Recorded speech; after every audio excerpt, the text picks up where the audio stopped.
We're in a series of episodes that are talking about the skill sets it takes in today's world to successfully get in the self-storage business. Let's talk about one that you need today that you really didn't need a few years ago. My name's Mark Helm, and I'm the author of Creating Wealth Through Self-Storage, and I'm the creator of the Self-Storage Quick Start Academy. And what I do is I support the small investor who wants to get in the self-storage business or who wants to strategically grow their self-storage business, do so in a way that creates true wealth and a fulfilling career. And so far, we've covered 4 of the 7 skills I think it takes to be successful in being in the business of getting in the self-storage business. If you're interested in the initial article, it's episode 178 at creatingwealththroughselfstorage.com. Go to the training. But it's an article I wrote for Inside Self-Storage. Now, the skill sets that we've covered so far are finding the deals, analyzing the deals, being able to put the best financing in the deal to maximize your return, manage your risk, and the right loan for where you are in the evolution of yourself and your company. And we talked about the cash, the money going into the deal. Now, the reality is those are skill sets everyone needs at all times. It doesn't matter whether it's a hot market, a slow market, prices are high, prices are low, we're in recession or we're not in recession. Those are the skill sets that you always need to be in the self-storage business. But in today's market where the prices are real high and small investors like us are having to do value add plays, the skill sets we're going to be talking about for the next couple weeks are really skill sets that are a function of the current market. And since 2014 or so, every single deal that we have done, we've had to do a significant value add play to be able to get anywhere near the returns. And most of the value add plays we're doing involve expansion, or in other words, building more self-storage. So in today's market, the reality is you've got to be able to estimate up front, before you ever even talk to a contractor, how much value add you can do and what is the cost going to be of that, or what will the cost most likely be. Why? Because as you're analyzing the deal to see what you can pay for it, you have to be able to have access to these numbers pretty quick. And like I said, in most cases, we've had to buy existing self-storage and then expand it, double its size. Buy 25,000, add 25,000 more, and then have 50,000 square feet of self-storage.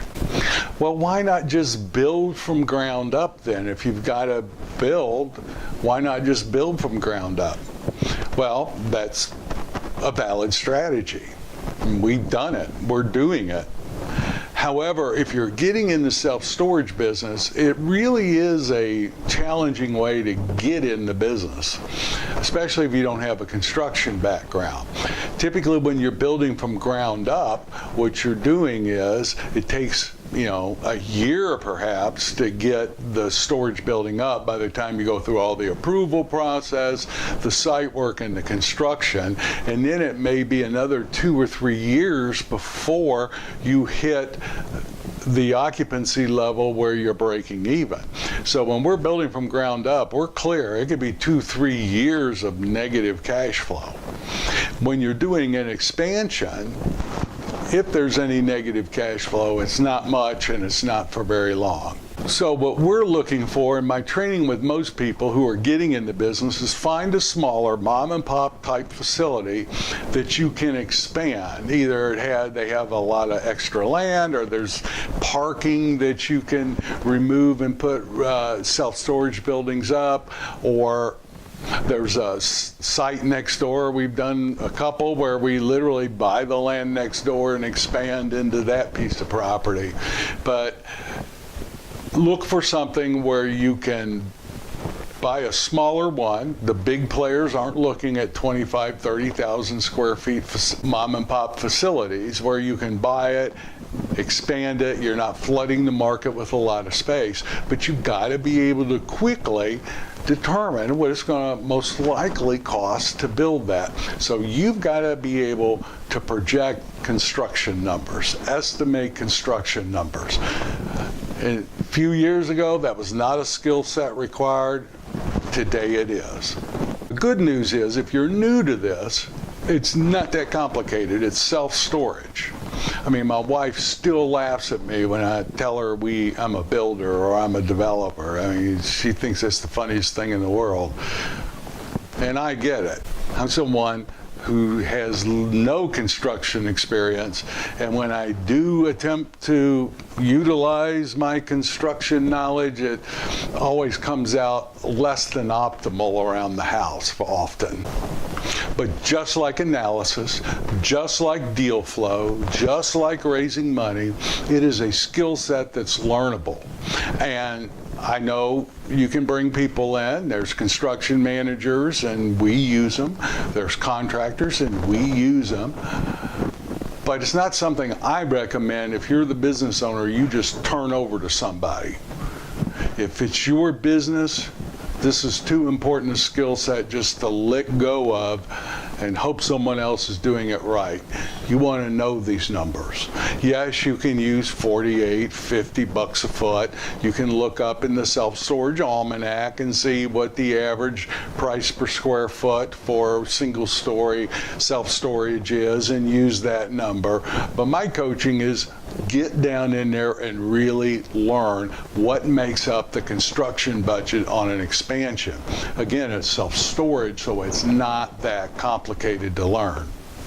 Let's take a look. In our preliminary budgets, our construction estimates, we usually have about 3 main sections, sometimes more if it's a conversion or there's already something else there. But usually our construction budget has the self-storage component, the building, the labor, the concrete. It has the land component, the site work number, perhaps fencing, maybe upgrading what's already there. And then it has the soft cost, the architecture, the engineering, the construction management fee, our fee if we're charging one. And our construction budget is basically segregated into those 3 areas. And usually what I do is I estimate how much square feet we can build, and I'll do a preliminary budget and I'll see if it works. But real quickly, what I do is I will take a survey or a site plan and I will send that to a self-storage fabricator, somebody who builds the self-storage facility for you. And I will ask them to lay out a plan. Now, I know what their goal is to maximize how much self-storage they can sell you. That's good. Sometimes I tweak their plans, but I want someone else to look at it who knows what they're doing. Their engineers will lay it out.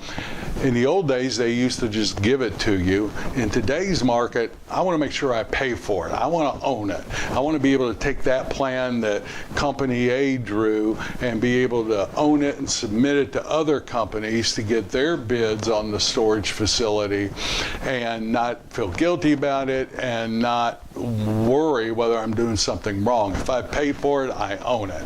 I usually pay between $1,000 and $2,000 for that preliminary layout. Then that company will quote it to me, but I'll also send that off and get some other quotes from it. This is the largest single expense you're most likely going to have on any self-storage construction budget. It's the material and the cost to put it up. What we're seeing today on typical self-storage, I'm not talking multi-story, I'm talking just single-story, the average drive-up self-storage you think of, we're seeing numbers anywhere from 9 to 13 a foot, depending on how much climate control. And we're usually seeing the erection numbers, the assembly numbers at about $350 to $450 a square foot to put that material up. I plug in today $5.50 a square foot for the concrete that it sits on. Those are the largest numbers you're going to have in a construction budget. They're probably some of the easiest numbers to get. The biggest wild card is the site work, what it's going to take to get the land ready to put the buildings on. If this is a project that I have under contract, one of my first calls after I've ordered the feasibility report is to an engineer. Your relationship with that person is going to be a critical person in your life. The engineer will take the layout once I get it back from the storage fabricator, make sure that there's no issues with it locally that would affect the approval of it, and they will be able to give you a rough estimate and tell you what's involved in the site work. They're literally going to be the ones that create the site work drawings that the site work contractors bid. They can even introduce you to site work companies that can give you the bids. Those companies may be able to give you an estimate, but your engineer is going to tell you whether you need underground drainage or not, whether you need an underground holding tank or not, whether there's going to be a retention area required or not. If there is, how big is it? They're also going to be the ones that know the local people in the approval process, and the engineers typically know what needs to be done to get the approval. These are critical people. Even if you have an engineer of record that you always go to no matter where you are in the country, I recommend either them or you get a local engineer to help drive the approval process. That's the site work numbers, the biggest wild card. I've had as little as 13,000 as we did a 26,000 square foot expansion, and I've had as much as 875,000 on a 50,000 square foot project. It can be all over the board. Then just think about it. What are the other trades that are involved? You're going to have an electrician. You're going to have a plumber. You're going to have a fence company. You're going to have HVAC most likely, if there's an office or climate control, and just go down through what the other trades are. Now, if this is your first project, you have no idea what it is, like I did when I got started, I would pull out the self-storage almanac or construction manuals that you can get at Inside Self-Storage or the Self-Storage Association and use those averages. Or you can call a contractor to ask them to help you estimate that. But once you get a handle on those numbers, what they generally are, they typically don't vary a whole lot. If you're doing a conversion, the electric number will vary depending on what's in the existing building. But if you're just erecting a single-story self-storage on an acre, those numbers don't change a lot. It's pretty easy to determine deal after deal what they'll be. Again, this is self-storage. And then the last piece is the soft cost numbers. What's involved in what will I spend on engineering, an architect? Again, one of your first calls should be to an engineer, and they will help me estimate on this project what I'm going to need in engineering, architectural, what the approval process will cost, and I get most of those numbers from our engineer. Now, I know many of you, when you thought about getting in the self-storage business, doing construction estimating wasn't like in the cards for you. But here's the thing. If you want to be successful in the business today, it's a skill set to develop. And again, it's not that hard. Don't turn it over. You might want to get some training and some coaching in it, but don't let it go. It's too important. Even when we hire construction managers or general contractors, we determine what is the storage system we're going to use. We determine who's going to be putting that storage system up. I may have a GC or a construction manager overseeing it, but believe me, we don't just turn it over to them. We've seen that when you do that, you can add $10, $15 a square foot to the cost of the project. It's self-storage, It's not that hard. It is a critical number to come up with, because whatever your construction budget is and your acquisition number is, when those two go together, that's what the bank is going to loan on. If you're buying a project for $2 million and it's costing you $1 million to expand it, you're going to be able to borrow 75, 65, whatever your loan to value is, of $3 million. They're going to appraise it. What's the value once it's up and built? It's a critical number to know, and the sooner you can determine that number, the better. Develop that skill. It's not that hard. There's a lot of resources for you. Self-Storage Association has a lot of publications. Inside Self-Storage does. I have a course called How to Build Your First Self-Storage Facility, with the budget templates we use, some of the numbers that we have used in the past, all the forms we use. That course was designed from the point of view of someone who does not have a construction background, me, but it's a skill set we've had to develop, because in today's market, where it's 5 and 6 caps, if I want to be successful in the storage business, it's a skill set I have to have today. So I'm developing it. I'm not there. I've made mistakes, but none of the mistakes have been critical. And it's a skill set you, as a small investor, are most likely going to have to develop if you're going to get in the self-storage business today. Yes, we pay more for the existing projects that we want. It really takes something to buy an existing self-storage on a 7 cap. I mean, I know it's scary, but if we do it, and then by the time we double the size or do our value add, our expansion on it at a much lower cost per number, when we blend the two together, we're hitting the returns that we need to hit to have our benchmark numbers hit. So develop this skill. I have a lot more free training and paid for training, and there's all types of resources. And if you're in the business of getting in the self-storage business, this is the skill set you need to develop today to be successful. Thank you very much. My name's Mark Helm. I'm the author of Creating Wealth Through Self-Storage. I'm the creator of the Storage World Analyzer. In the Analyzer, on expansion and new construction, there is a construction tab. And in that tab, it has most of the costs you're going to have in a self-storage facility, and all you've got to do is populate those numbers.